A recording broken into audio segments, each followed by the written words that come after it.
Assalamualaikum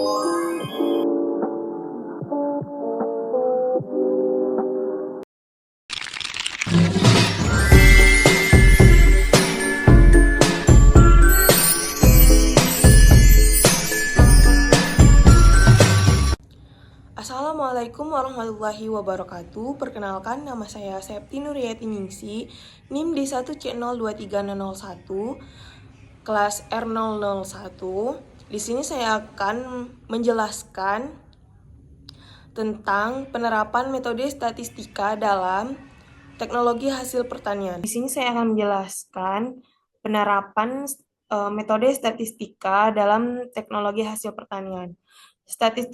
Statistika memiliki peran penting dalam teknologi hasil pertanian, khususnya dalam pengembalian keputusan berbasis data, optimalisasi hasil produksi, serta peningkatan efisiensi di lapangan. Salah satu penerapan yang paling umum adalah penggunaan analisis varian atau ANOVA dan rancangan percobaan dalam penelitian pertanian. Yang pertama, penerapan statistika dalam teknologi hasil pertanian. 1. Analisis varians atau ANOVA. ANOVA digunakan untuk menganalisis data dari percobaan yang melibatkan beberapa kelompok perlakuan guna mengetahui apakah terdapat perbedaan signifikan antara kelompok tersebut. Contohnya, membandingkan hasil panen dari beberapa varietas padi yang ditanam dalam kondisi yang sama. Yang kedua, menganalisis pengaruh dosis pupuk yang berbeda terhadap pertumbuhan tanaman. Yang ketiga, menilai efektivitas metode irigasi yang bervariasi untuk melihat mana yang paling efisiensi dalam meningkatkan produktivitas hasil pertanian. Melalui ANOVA, penelitian dapat memahami apakah perbedaan yang muncul antara perlakuan benar-benar signifikan secara statistik atau hanya terjadi akibat variasi acak dalam percobaan.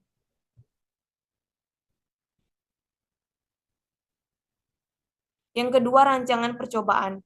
Dalam teknologi pertanian, rancangan percobaan seperti rancangan acak lengkap atau RAL dan rancangan acak kelompok atau RAK sering digunakan. Rancangan ini membantu memastikan bahwa percobaan yang dilakukan bebas dari bias dan variasi lingkungan yang tidak diinginkan.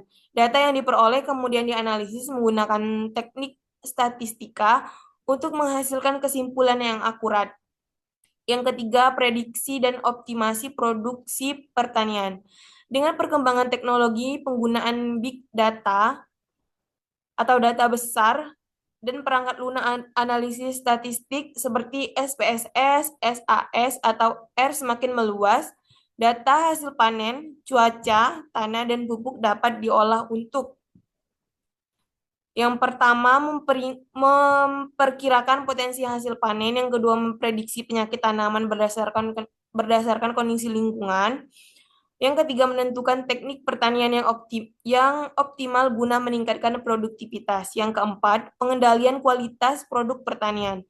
Teknik statistika seperti control chart dan regresi linear digunakan untuk memantau kualitas hasil pertanian dan meminimalkan kerugian selama proses pasca panen. Hal ini sangat bermanfaat dalam industri pengolahan hasil pertanian, misalnya untuk mengontrol kadar air dalam produk biji-bijian atau menjaga mutu hasil olahan.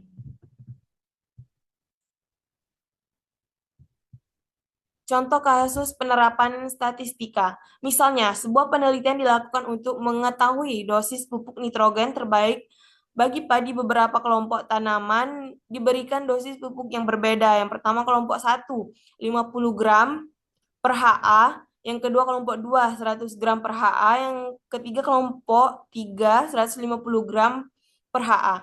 Hasil panen dari masing-masing kelompok dibandingkan menggunakan ANOVA untuk mengetahui apakah terdapat perbedaan signifikan dalam hasil panen di antara dosis yang diterapkan.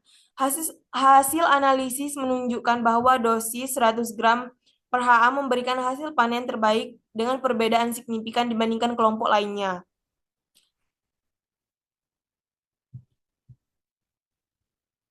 Dengan demikian, penggunaan ANOPA membantu petani dan peneliti memiliki perlakuan terbaik untuk meningkatkan hasil secara efisiensi.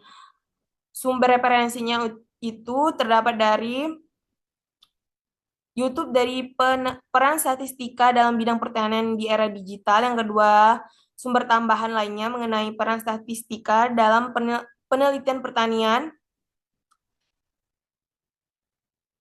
Baik, referensinya atau berupa linknya akan saya cantumkan dalam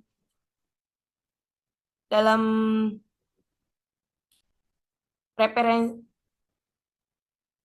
akan saya Baik, jumpalah kita di penutupan. Di sini saya akan menaruh referensi-referensi video itu di deskripsi YouTube di bawah.